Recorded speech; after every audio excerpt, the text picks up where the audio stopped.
Justice system. Sir जो साथी गिरफ्तार हुए हैं आफ्ताब इकबाल, इमरान खान, मैं कह रहा हूँ कि ये बिल्कुल मार्शल लॉ की तरफ जा रहे हैं। ये सारी कौम को समझना चाहिए कि मार्शल लॉ का मतलब ये कि यहाँ आज़ादी और जमहूरियत खत्म, जमहूरियत और आज़ादी नहीं है। एक आदमी फैसले कर रहा है इस मुल्क में, सिर्फ उसको ये खतरा है कि उसकी कुर्सी चली जाएगी अगर मैं इक़्तिदार में आ गया, जबकि मैं कुछ नहीं करने लगा। उसकी वजह से ये सारा मुल्क का तबाही की तरफ धकेल रहे हैं। और क्योंकि मुझे कोई एतमाद ही नहीं है कि बाहर जब निकलेंगे क्या होगा, तो मैं तो समझता हूँ कि इन्होंने फिर से गिरफ्तार करने की कोशिश करनी है, और अगर किया और उसका कोई रद्द अमल आया वो फिर मेरे पे जिम्मेदार करेंगे। हालांकि मुझे क्या पता, जब ये हुआ है मुझे तो बंद कर दिया इन्होंने 4 दिन, मुझे पता ही नहीं कि क्या हो रहा था। लास्टली ये बता रहे मज़ाहमत आप कर रहे हैं तकरीबन पिछले 13 महीनों से, क्या देख रहे हैं मुल्क किस तरफ जा रहा है?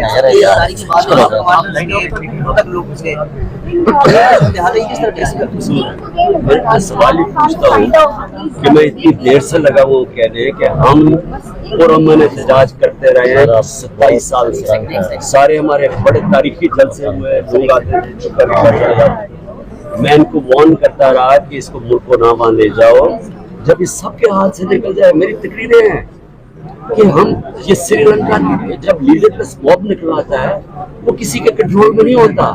मेरे कंट्रोल में जलसे होते थे, धरने होते थे, सब पुरअमन रहते थे। तो ये जो इन्होंने किया उस दिन पकड़ के सारी दुनिया के सामने मुझे एक दहशत गर्द दिखा के फौज पकड़ के मुझे लेके जा रही है, तो उसका रद्द अमल क्या मैं जिम्मेदार हूँ उसका? हाँ साहब, इमरान रियाज साहब, एक second.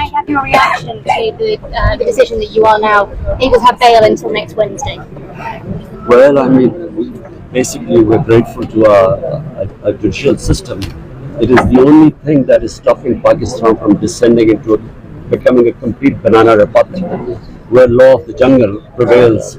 I mean, the way I was picked up from here like a terrorist, without any warrants. Can you tell me a little bit about how you're feeling now after this time? I'm trying to explain to you.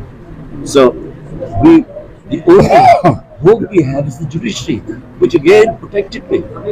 Otherwise, I'm still not sure when I step outside the judicial this high court that they will arrest me again, because they'll just come up with another case. The judge said that he was asking you to condemn the violence that's been happening on the streets since then. Are you now going to take this chance to condemn the violence? I condemned it in the Supreme Court yesterday.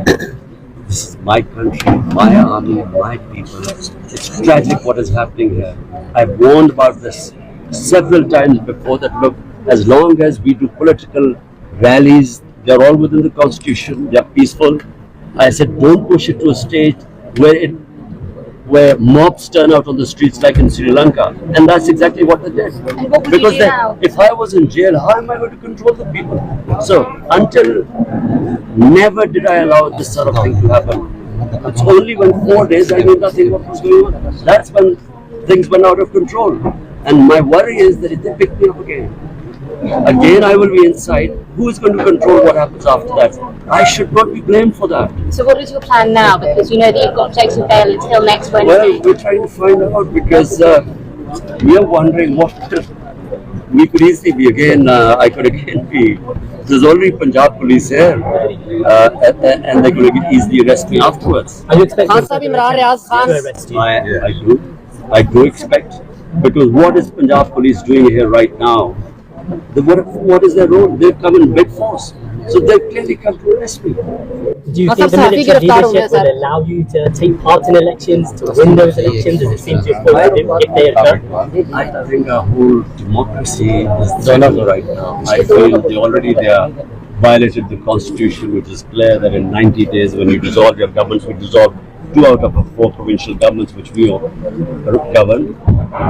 Elections should have been in 90 days. The government has not just refused, they violated the Supreme Court order and the Constitution. They refused to hold elections because they lose.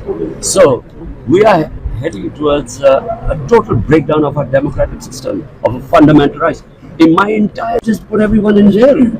So how do we know how to control our people right now? Can there be any resolution with this current army chief in position? I have repeatedly sent him these messages, not now, ever since he's been there. I've said, look, I know your fear is that if I come to power, I won't do it. I'm sent But it doesn't make any difference because he's deeply insecure because I removed it as the ISI chief. He's just, there's this strange paranoia, and all this is happening because of this. Just one thing. So it's not an existential battle between you and the military leadership in general? The military has nothing to do with it. Military means one man, the army chief. There's no democracy in the military. So whatever he decides happens. And this is what he's doing right now. Does he need to step down? Either he should, look, the only solution, ask anyone in the world right now, any expert, the only solution are free and fair elections. Yes. Everything else is a disaster right now. Do you believe those will happen in October? Do you believe those will happen this year? I think that the ruling lot are so petrified because the gap between us and them is so huge now. We won despite all the help from the establishment with the PDM parties. 30 out of 37 by-elections we swept. So they are the gap is even widened now. So they are petrified of elections, and that's why they're running away from them. Will you try to establish contact with the army again? Did you make a mistake by taking the support of the military in 2018? Because many say that that's the reason they helped you come to power and then they pushed you out of power. If I had come to power because of the military, how come that once we were ousted, the military openly supported these PDM parties? Open support. Everyone knows this. We won 30 out of 37 by-elections, and why they are openly supporting them, we still say hold elections, and we know we will win it. So we don't need the military. But to correct you, I never wanted the opposition. Who wants to oppose your military? So yes, they weren't anti-us, but to say that we came to power because of them is complete nonsense. But was it a mistake to have such a close relationship with them in 2018? The only mistake I made. You were on the same page.